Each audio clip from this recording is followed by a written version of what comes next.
১৪০০ বছর আগে যখন আল্লাহ রসুল সাল্লাল্লাহু আলাইহি সাল্লাম মক্কা নগরীতে নিজের নবুয়ত প্রকাশ করলেন, তখন মক্কার কিছু কাফেরগণ মানতে নারাজ মুহাম্মদ আল্লাহ রসুল।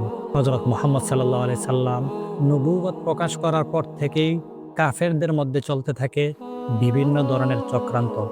একদিন মক্কার সেই সকল কাফেররা চিন্তা করল তারা মুহাম্মদের কাছে যাবেন।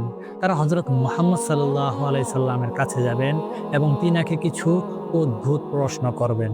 তাদের চিন্তা ভাবনা ছিল মুহাম্মদ হচ্ছে একজন জাদুকর। সে শুধু জাদু করতে পারবে মানুষদের উপর। তাই তারা চিন্তা করলো এবার হযরত মুহাম্মদ সাল্লাল্লাহু আলাইহি সাল্লামকে এমন কিছু করতে বলবে যা কিনা তিনার দ্বারাই অসম্ভব। তখন মক্কা নগরীতে অন্ধকার, তবে আকাশে ছিল একটি ঝলমলে পূর্ণ চাঁদ। তখন আল্লাহ রসুল সাল্লাল্লাহু আলাইহি সাল্লামের কাছে আসলেন সেই কাফেরগণ।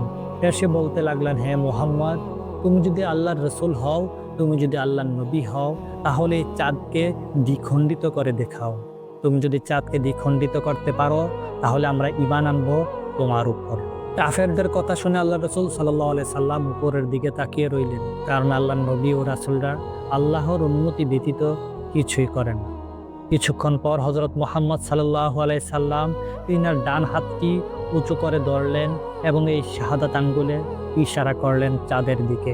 আল্লাহ রসুল সাল্লাল্লাহু আলাইহি সাল্লামের শাহাদাত আঙ্গুলের ইশারা করতে দেরি চাঁদ দ্বিখণ্ডিত হয়ে যায়।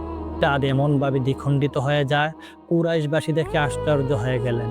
তারা দেখতে পেল আল কুবাইস পাহাড়ের এক পাশে চাঁদের একটি টুকরো, অপর পাশে আরেকটি টুকরো। তখন কুরাইশবাসীদের মধ্যে কিছু কুরাইশবাসী সেদিন আল্লাহ রসুল সাল্লাল্লাহু আলাইহি সাল্লামের উপর ঈমান আনে। তবে সেদিনও কিছু কাফের তারা বিশ্বাস করতে পারল না এটি আল্লাহ রসুলের একটি মুজিজা ছিল। তারা সেদিনও বলতে লাগলো, মুহাম্মদ আমাদের চোখের উপর জাদু করেছে। তাই তারা চলে গেল মক্কার বাহিরে অন্যান্য শহরে মানুষদের কাছ থেকে জানার জন্য। যখন কাফেররা অন্যান্য শহরে যায় এবং মানুষদের কাছ থেকে জানতে চায় তোমরা কি সেদিন চাঁদকে দেখেছিলে, সেদিন সেই অন্যান্য শহরের মানুষরাও বলেছিল, আমরা সেদিন চাঁদকে দেখেছিলাম, দ্বিখণ্ডিত হয়ে গিয়েছিল। আমরা সেদিন চাঁদকে দেখেছিলাম, দুই ভাগে বিভক্ত হয়ে গিয়েছিল। সেদিন মক্কার কাফেররা এত কিছু দেখার পরেও, আল্লাহ রসুল সাল্লাল্লাহু আলাইহি সাল্লামের মুজিজা সম্পর্কে জানার পরেও তারা ঈমান আনলো না। তারা সেদিন আল্লাহ রসুল সাল্লাল্লাহু আলাইহি সাল্লামকে জাদুকর হিসেবে সম্বোধন করেন। কিন্তু সেদিন কাফেররা চেয়েছিল প্রমাণ, আর পেয়েও ছিল প্রমাণ। কিন্তু তারা সেদিন ঈমান পায়নি। ঈমান দেখার জিনিস নয়, ঈমান বিশ্বাসের জিনিস।